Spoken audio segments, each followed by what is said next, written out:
ზვიად გამსახურდიას მომხრეების უკანასკნელი აჯანყება და აკაკი ელიევას სიკვდილი. 1998 წლის 19 ოქტომბერს სენაკის სამხედრო ბაზაზე დაიწყო ზვიად გამსახურდიას მომხრეების აჯანყება, რომელთა მიზანი იყო, რომ დაემხოთ ედუარდ შევარდნაძის ხელისუფლება.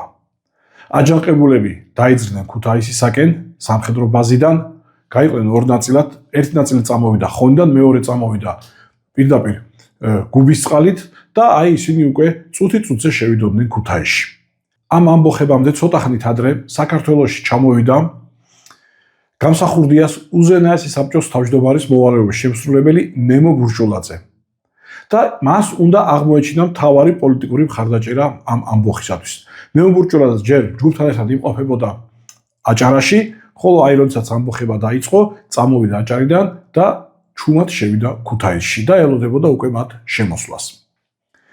ახლა რა იყო მათი მოთხოვნა და რა იყო მათი მიზანი? როგორც თქვით, მათი მიზანი იყო შევარდნაძის ხელისუფლების დამხობა, მაგრამ როგორი გზით? უნდა შესულიყვნენ ისინი ქუთაისში, სადაც უკვე ნემო ბურჭულაძე გააკეთებდა განცხადებას, რომ გადამდგარიყო ედუარდ შევარდნაძე დაკავებული თანამდებობიდან და ციხიდან გამოეშვათ პოლიტპატიმრები.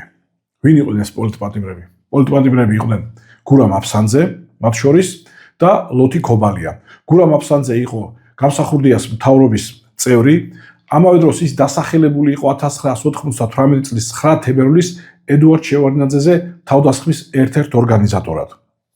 ანუ სადაც ეს ამბოხება მოხდებოდა, რამდენიმე თვით ადრე თბილისში, სადაც ედუარდ შევარდნაძის მკვლელობა მაშინ უშედეგოდ. ამავე დროს ციხეში იყო გამსახურდიას შეერაღებული ძალების მეთაური ლოთი ქობალია.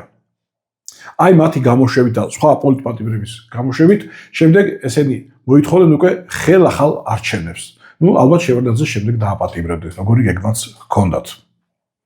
როგორ განვითარდა მოვლენები, ეს არის ძალიან საინტერესო. მე თვითონ ვარ ამ ამბების თვითმხილველი, მაშინ მუშაობდი საქართველოს გაზეთში და როდესაც ეს ამბოხი დაიწყო, სასწრაფოდ მე რედაქტორმა გამგზავნა მაშინ ქუთაისში. ზვიად ქორიძე იყო მაშინ გაზეთის რედაქტორი.